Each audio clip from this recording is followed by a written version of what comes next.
Good evening and welcome to another episode of Mayday Moments. Wait a minute. I need to bring up my co host for this. I keep forgetting that. I used to doing everything myself, but welcome. I do have a co host for this amazing show, which is Mayday Moments. So, welcome, Mark. I'm so excited to, share this space with you. I'm very excited, Dorothy. This is our fourth episode now, third episode, Yeah, fourth episode. fourth episode. Yes, fourth episode. And Um, so we're still going, and as promised, it's always a work in progress. Always something new, something exciting that we're going to have. And as we promised last week, we're going to start bringing our spouses in, start talking to them, and get their take and how they deal with being a spouse of a military veteran or a first responder, of someone who's not there all the time and is out serving their community, serving their country. Some of the unsung heroes of of being in service, of military and being a first responder, and maybe hear some of their Mayday moments as we progress. And I'll kick it back over to you, Dorothy, and let you introduce our guest, and let's get this show a rocking. All right. I'm super excited because, well, I'm just going to bring her to the stage. So, welcome to the stage, Mrs. Carrie Parker. I am super excited to have you here. I mean, one of the, what do you call that? Groups that I have joined is Angels 14. And in Angels 14, oh my God, I didn't even plan this. I didn't even send it to you. So in Angels 14, we have the amazing Michael Parker, who is Carrie's son. And I'm like, I said, I need to speak to some spouses. And Mike's, I want to have my mommy on. So the world's greatest mommy. And so, so here we are. So welcome both of you. Michael's the surprise because I didn't even know he had the link for this show. So that's awesome. Who's over there? Mark. Anyways, on my screen, Mark's over there. Okay, well, that's the opposite of me. So, anyways, right now it's about your mommy. So, welcome, Carrie. I am super honored to have a spouse on the show. And we really want to hear what it was like for you, having a spouse in the military and what it was like during those moments especially when he was deployed, and we'll go from there. Sure. I mean, in the beginning, all was easy. We had one kid, and he was usually home by 6, 7 o'clock in the evening, and then the outbreaks started up, and they started doing lots of more training, and he would go to the field for 30 days, then go be home for 30 days, then go for 30 days, and I only had to deal with this one over here, so it wasn't quite as bad. And then, and inevitably, every time they leave, not even 24 hours, something breaks, the kid gets sick, something. It never fails.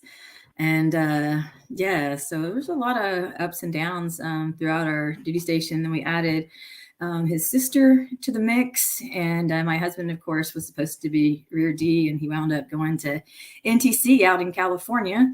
And we were supposed to move from off post to on post. So I'm 8 months pregnant, facilitating this whole thing by myself. It was good times, but we survived. We made it, and most of the house was put back together by the time we got back. And we used to jump from move to move. I would say Michael probably did the best as the younger child when he was younger than our daughter did, because she was very much a daddy's girl, and so she didn't like it when he would be gone or whatever. But fortunately, in their younger years, I would say that he didn't really deploy a lot. Once he changed jobs, he changed career fields, probably, like 9 years in or something like that. And so once he did that, he started being gone a little bit more. And it became a little harder. We did a move overseas. I was terrified. I was like, I can't leave America. I don't know what's out there. I'm not doing this. I'm going to stay. You do the 3 years. The kids and I'll be here. And so that was a struggle because it was, and I don't even know. I mean, looking back on it, it's hilarious because I don't even know what I was thinking because I literally, I guess I thought they were a third world country. I literally packed an entire suitcase full of school supplies because we were moving in August and they were starting school in August. And the guy that picked us up was like, "What in God's green earth do you have in here?" Good friends with him. We talk and he's like, "I will never forget the day that I got you at the airport and you had literally 7 suitcases." And I was like, "What the heck?" Wow. Actually, I think Michael made that comment that his dad never had to be there for any of the moves. No, he lucked out. Well, I take that back. I think he probably planned it that way. I kind of feel like he did, maybe. But all except for the last move when we came back from Belgium, I had to fly back sooner. And so he had to handle all of the transportation. He's calling me going, how do I do this? What am I supposed to be doing? What are they doing? So I got one of my girlfriends to go over and kind of help him out. But it was not packed the way it normally got packed. So I don't know what he did, but it got there safe. So yeah. So I would say like a lot of worry and anxiety though, in those moments thinking, okay, you're there majority of the time by yourself sometimes, and just having to take care of the kids, having to take care of being at home and, your husband's doing his thing, which could be potential to be life threatening. What were those moments like? How did you handle that? I would say like when we were in Germany, he literally spent more time in the States going to this training or that training or this school than he did in Germany. And it was hard because I felt isolated because we didn't live on base. We lived out in the community because of his job. And so I felt kind of isolated. And the kids also, because all of their friends lived on base. So when he would be gone, we'd spend a lot of time there. And then when they come back, that reintegration is hard because you've been so used to fixing that schedule and getting this kid to soccer and this kid to basketball and this kid to this and this kid to skate. And now they're like, well, where are you going? What time are you going to be home? And I'm like, I haven't had to tell you this for 3 months. Like, what? It's on the calendars. Look at the calendar. So it's kind of hard.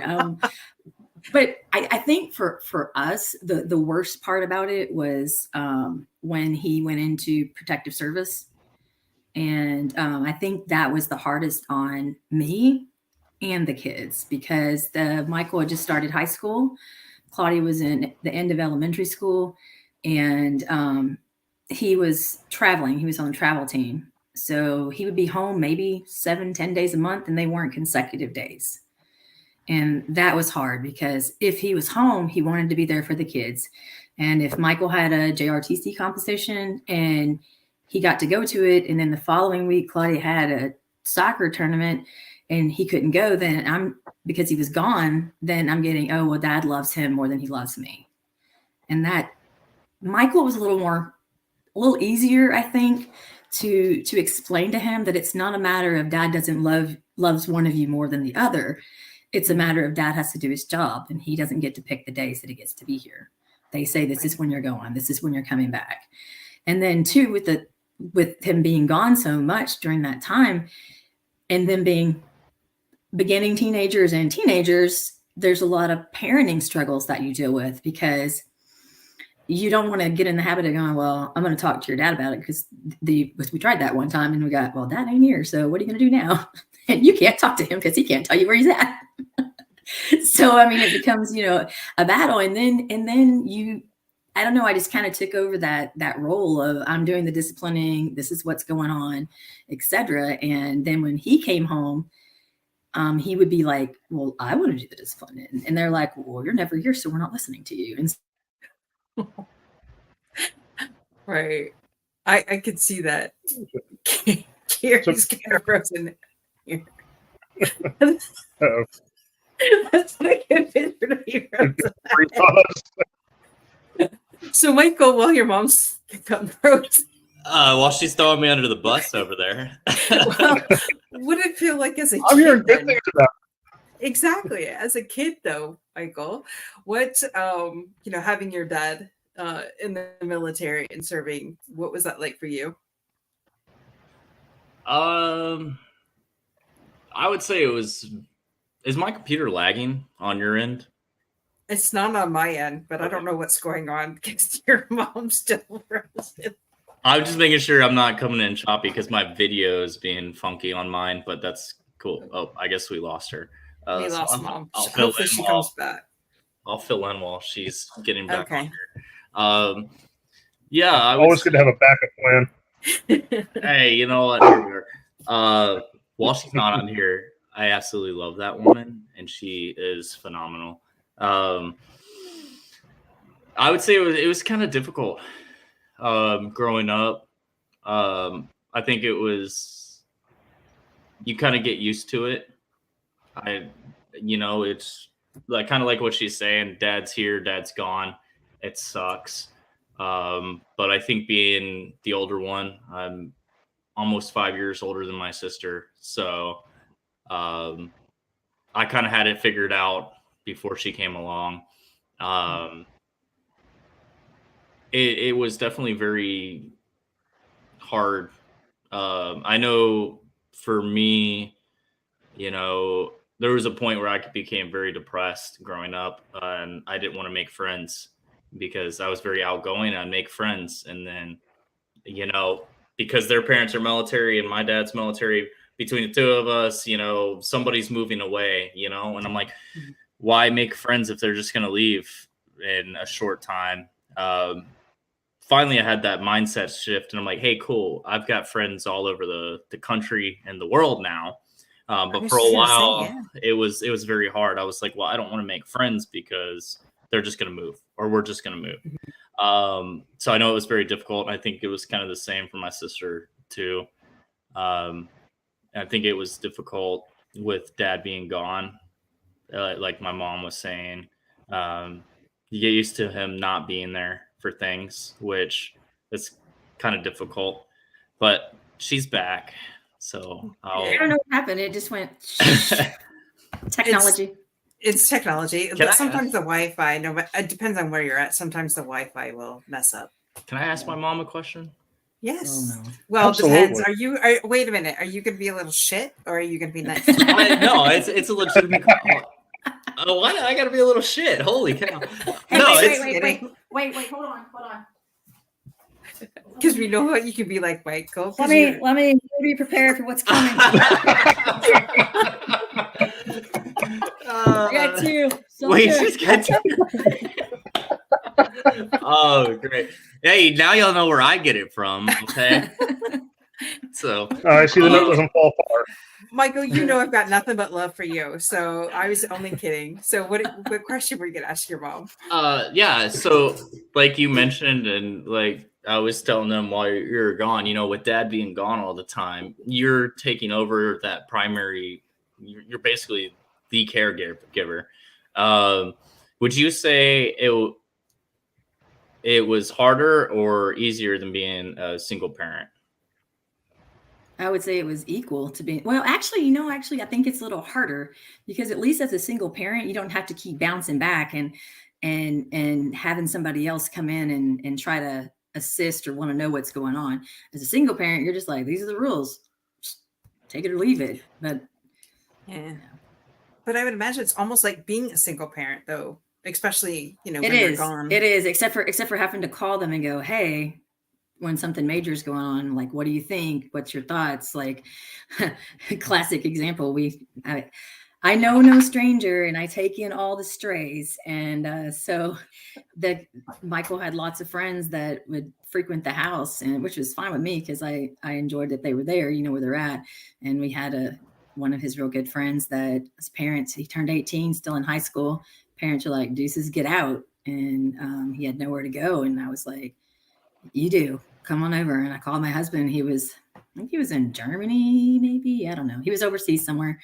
And I was like, hey, got this situation and I'm not going to let him go on the streets. What he wants to do. And he was like, do it the right way. Go get the MPs, get them to get his stuff, and we'll figure it out when I get back. So that's what we did.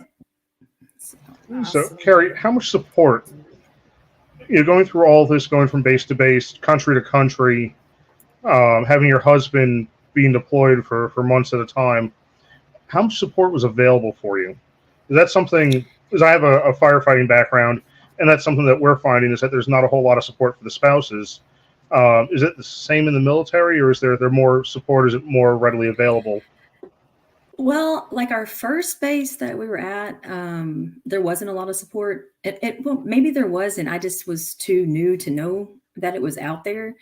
I know that once we came back from Germany, I really didn't have a core support either. I met a few, I'm 100% honest, the only friends that I had there were the kids' parents, and we just became friends because the kids were friends. And most of those relationships have still lasted for over 18 years. I'm sorry, over 10 years. And so, that was good. But when we came back to the States after being over there and being so far away from family, I mean, you really don't have anybody you can just say, hey, I need help. We came back to Fort Belvoir in Virginia, and he started working this travel team. We've been married quite a long time. So, we had established, our own routines, and we have a lot of these couples that were coming in, and they're E5s and above, because you can't be in this MOS less than E5.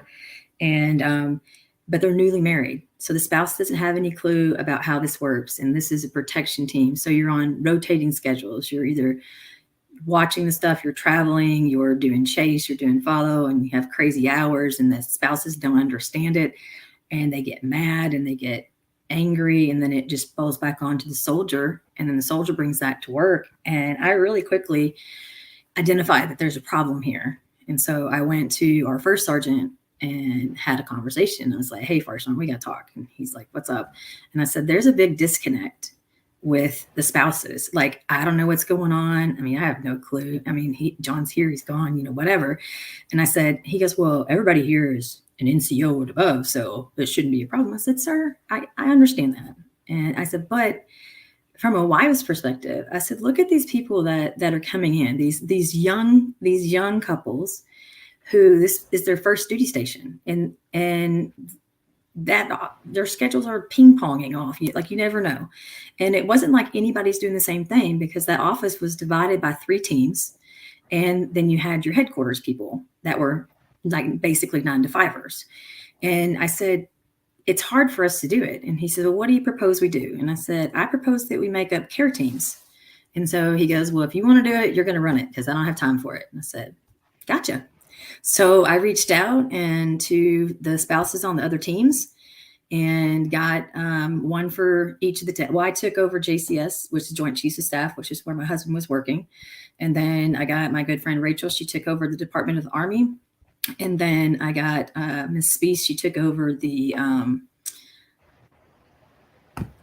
Secretary of Defense office. And then one of the other wives, who I don't really talk to anymore, can't even think of her name, really, to be honest, she did the headquarters. And so what we did is we went down, we broke it up by roster. I sent out these packets to all the service members and was like, hey, tell us about your family. Where do you live? How many kids do you got? What's your wife's name? All these things. And we put together a database. So we were able to start, if something was going down, we could have a phone tree. So we could call. If you had a problem, you knew how to go up, who to talk to, where to go, because you couldn't go to their boss because they weren't in the office. So there wasn't really a place you could go because of how their jobs were handled. And then we started doing events. I was like, well, what do you guys want to do? And they're like, well, we'd like to do something for the kids. So we organized a fall fest and kind of pulled them together and got volunteers. I was working with the Girl Scouts at the time, so I got some of the Girl Scouts to come and help with the games, and I made that guy over there come and help with the games. And then we started doing things like that. We would do like we started doing a Thanksgiving get together, and we would run it on 2 shifts so that they could, and the ones that were not on the team, they would take plates to the guys that were out. So it really takes somebody who's dedicated and wants to see things not fall through the cracks. Like for some reason, it was the year of the babies. There was more pregnancies in that unit. And so I started doing baby baskets. And so whenever a new person had a baby, we would take over there a baby basket to them and, see if they needed anything. Sometimes set up meals depending on their situation, if they had family in or didn't have family in. And let me tear up. I have a really good friend. She wasn't a good friend then. I didn't really know her, who had she was pregnant and he was on a mission and she wasn't due for about 2.5, 3 weeks. And she called me and she said, it's her first baby. She called me and she was like, something's not right. I don't know what's going on. And I was like, I'll come get you. So I got her, took her to the hospital. They admitted her. She had preeclampsia and they were trying to hold off from taking the baby and they were trying to get him back in country. And so myself, and another spouse took rotating shifts so that she wasn't there by herself. And she was a new spouse and she was not a U.S. citizen. She was a green card holder and she was working on that. She was German. And so a lot of things about America, she didn't understand. And when they're asking her all these questions to admit her, like, well, where does your husband work? What does your husband do? What is your husband's rank? She's like, I don't know. I know that I know what he is. He's a criminal investigator, but I don't know all these things. And so I was having to give all the information. And that was one of the early on things. And that's why, again, so the first sergeant, this is why this is important, because we need somebody to lean on and somebody that understands, because I got a real good friend, her husband's special forces, and I don't understand what she goes through because, he'll get a phone call at 3 a.m. He's gone in 2 hours. I never had that stress, but I know what the other spouses from our unit were going through because I've been there. So, I don't know. Wow, So, and to put that together and then execute that, that's powerful. I'm sure they were all very thankful for you, Carrie. Yeah, it is. I'm still in touch with her. We still swap cards. They since had their second baby. We joke all the time because he was like super paranoid. So I babysat for them for a few weeks before they could put her in daycare. And he was like, there's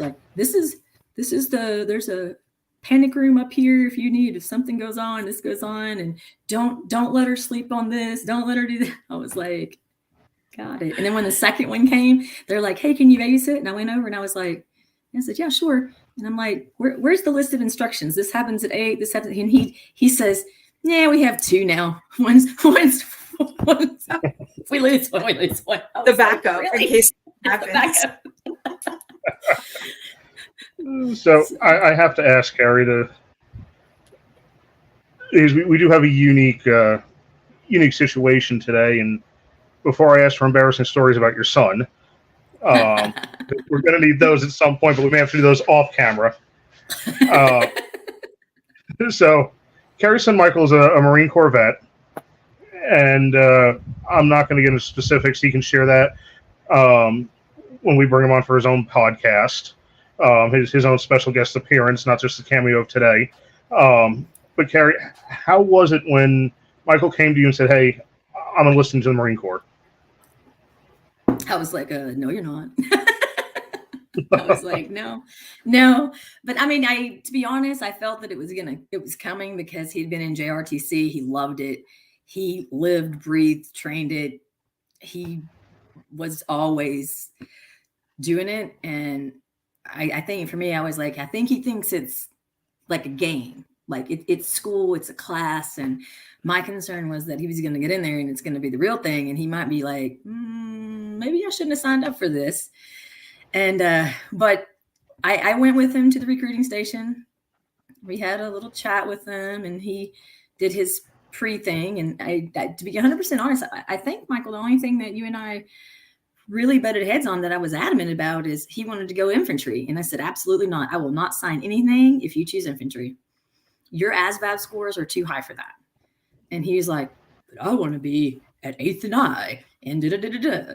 And so, which is the where they do all the parades and stuff. They're the marching, Silent the ones drill that always team. get silent drill team. Yeah. And I was like, that's all fine and well, but what do you do with that when you get out of the military? You can't do nothing with it. So he went back and had a chat with the recruiter, and then came back and told me, no, they said infantry is the only thing. And so then I had a chat with the recruiter, and he wound up going in working on Ospreys. So I felt a little better about that. I mean, I knew the risk, I know the dangers, but I felt better about it than him just being infantry. Because if you're just infantry, yeah, you have hopes of going to 8th and 9 Beyond's drill team, but you have no guarantee you're not in that foxhole down there. So, what kind of things did you do, both while your husband was deployed and while Michael was deployed, for that self-care to get yourself through those difficult times, those difficult nights, to deal with the worry that something may happen? Well, for me with my husband, I didn't really have a chance to do that because I had to make sure that the kids weren't worried. And especially Michael, because he was older, I made sure I wouldn't allow the news on in the house. I wouldn't allow it on because one day we had it on, and he came in and he goes, and they're showing all this fighting and they're showing people being drugged, and he says, "Is that where Dad's at? Is that where Dad's at?" And I said, I can't do this for months. I won't do this for months. And so I banned the news. I mean, I would watch it privately when the kids weren't there just to kind of keep up what's going on. But I trusted his unit.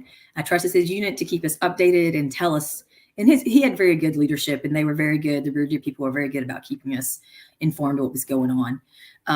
I also had to, it hurt a lot, but I had to draw a line with family, because family back home didn't understand how we're coping. And like we had our church family, and our church family understood. They would just go once a week. They'd be like, "You guys doing okay? Do you need anything?" And, if something was going on, we'd share it with them.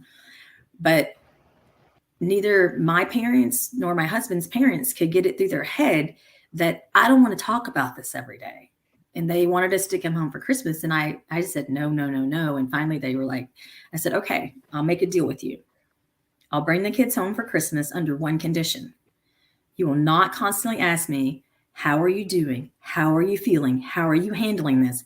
Because I will pack the kids in the car and we'll go right on back to Virginia. Because emotionally, I can't do that, because I have to be strong for these kids. So now with Michael, it was different. So all that was just with your husband, Right? How you're coping with his deployments. Now, since you are a military mom, Mm-hmm. what kind of coping skills? What did you do while Michael was deployed? Oh, we did a lot of And how did you writing. deal with that? Yeah, we did a lot of writing back and forth. I would write long letters because I missed him. Michael and I usually talk a lot, and he's my talker, and he and I usually talk about things. He'll just come sit down and we'll be talking about school or whatever. And I miss that. I mean, as a mom, one day your kid's moving out and whatever, but I really missed that. And I missed, not being able to talk to him, because there's that period.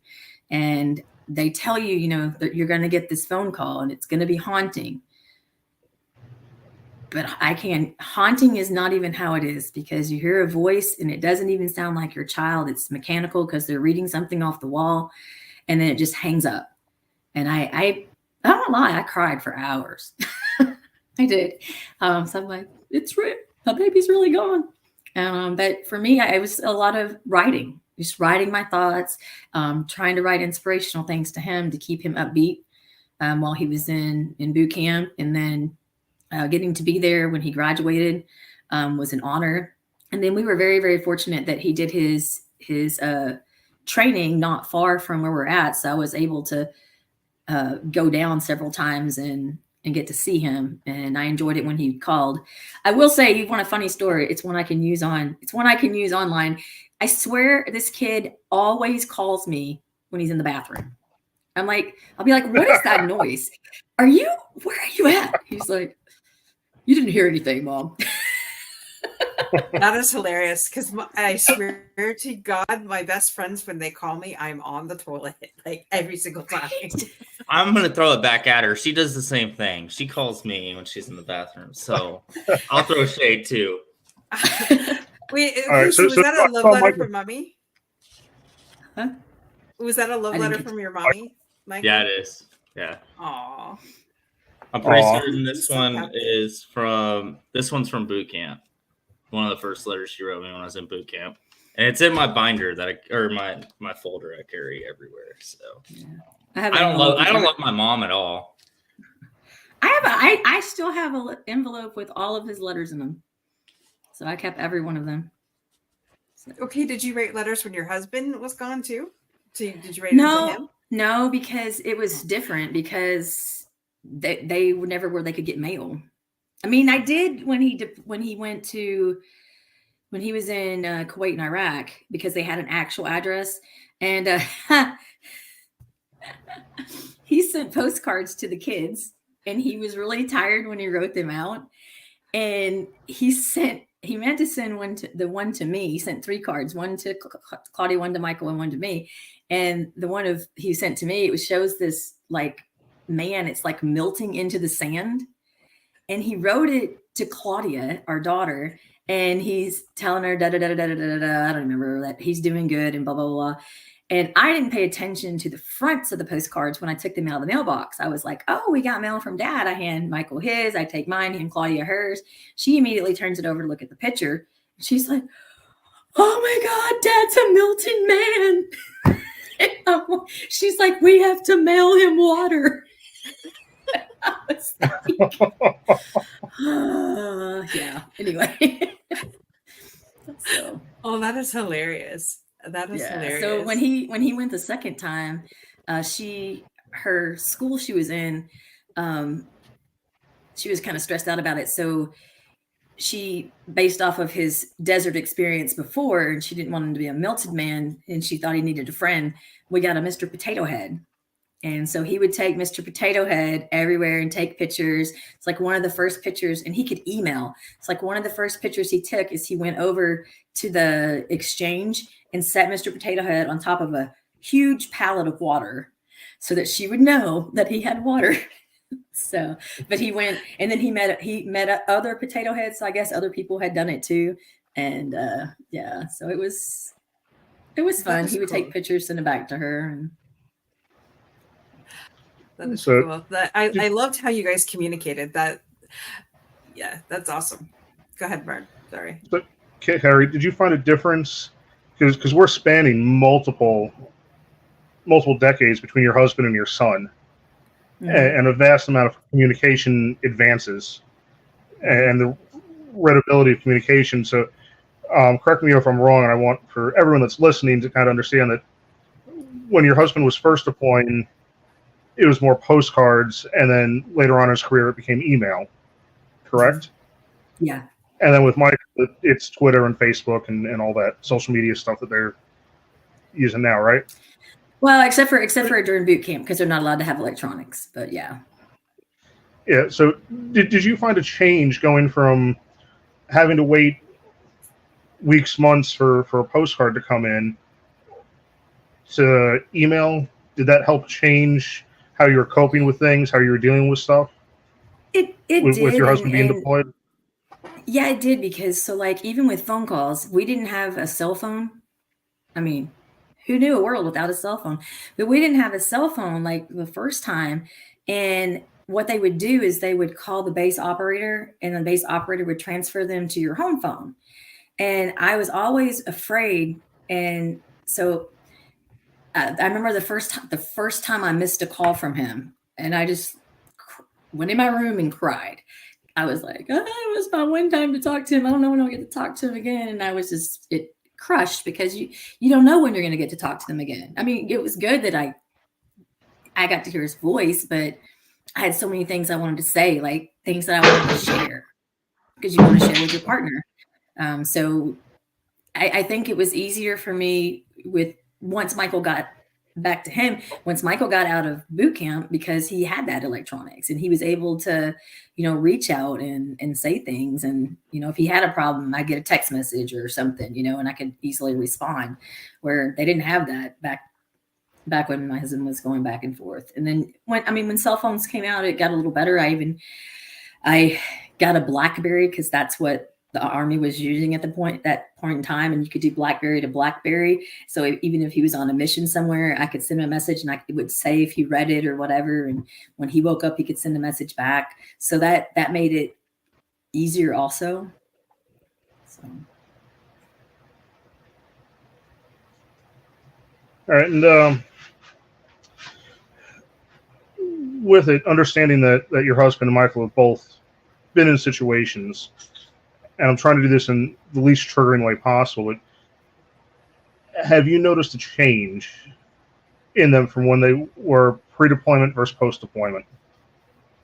Oh, yeah, very much so. My husband, when he came back, he would be, anytime we went somewhere, he was very, very protective, very head on a swivel, per se. With us, and always looking out at things. And he was like, well, we got to plan this. We have to have 3 different. I'm like, dude, we're going to the grocery store. He's like, no, got to have 3 routes. We got to, and it took him a while, to dial that intensity down. And there's still things that he'll think he hears a car backfire and he'll react to it. And it's been forever since he deployed. Because once he changed positions, he didn't deploy per se. He would be in country for 5 days and back out. So that's not really a deployment.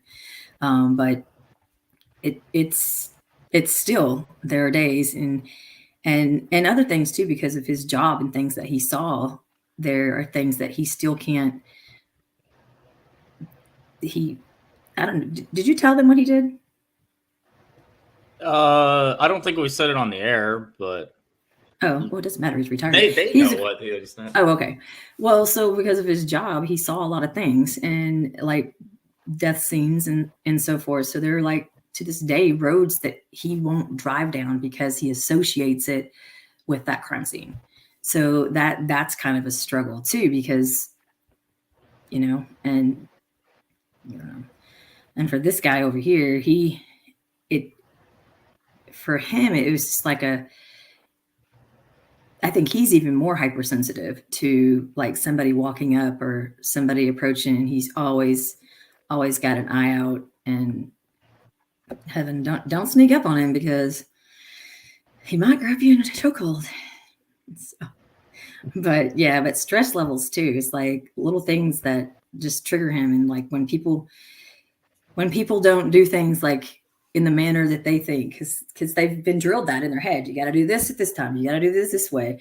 This is how we put our equipment up. And that with the firefighter side, you have a set way that you do all of your items and stuff. You want it a set way. And then when somebody else, or you're working, even with a job, like when you're working, one of the things Michael complained about when he was working at the steel mills, he was like, no, this is the safety manual that they gave us. This is what we're supposed to do. And then other people aren't doing it. And he's like, why are you not doing it? Are you trying to die today? So he's like, this is the routine. This is how we have to do it. And so I think it's hard for you guys. I can't wrap my head around that because I've never been in that situation where I've been the one that has to protect somebody, or I've been the one that's, in charge of protecting myself or knowing what's going on around me, because everybody knows I'm a space cadet. I'll be walking down the wall and I had no clue I'm being followed. So I don't know. So it's hard for me to wrap my head around that and how you guys deal with that, because that seems like a lot of pressure and a lot of stress. And normally you don't want to talk about it or you can't talk about it. So did that answer your question, Mark? Yeah, it did. And I do appreciate you coming on and sharing everything. If you had to give one piece of advice, something that all of the spouses at home, given your experiences, not only as a military wife, but as a military mom, what would you give to those military spouses and military parents to help them kind of cope and deal with what they have going on?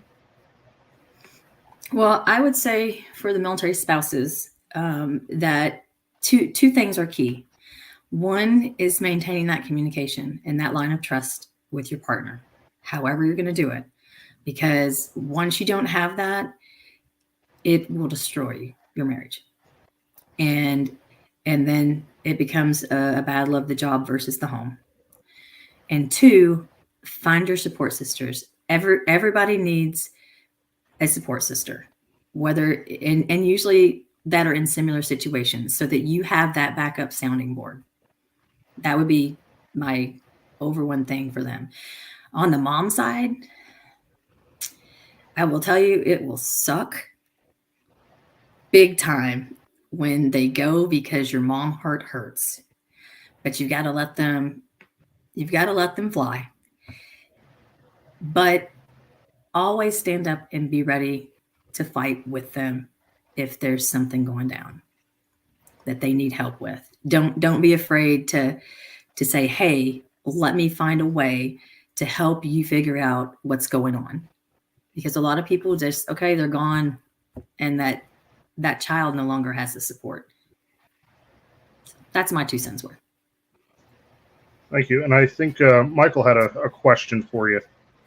Yeah. First, I want to say I love that support sister thing. That's like a lot like what we talk about with veterans and first responders. That battle buddy, that whatever. I can't think of what law enforcement calls it, but you got your battle buddy. You don't do it on your own. So it's nice to hear, or it's interesting to hear that on the spouse side. Like, you got to have your battle buddy as well. But no, my question, actually, I got 2 questions. But the first one is you mentioned when we went to Fort Belvoir, how you were able to help implement this support system for yourself and the other spouses. Did you find that made that duty station a lot easier?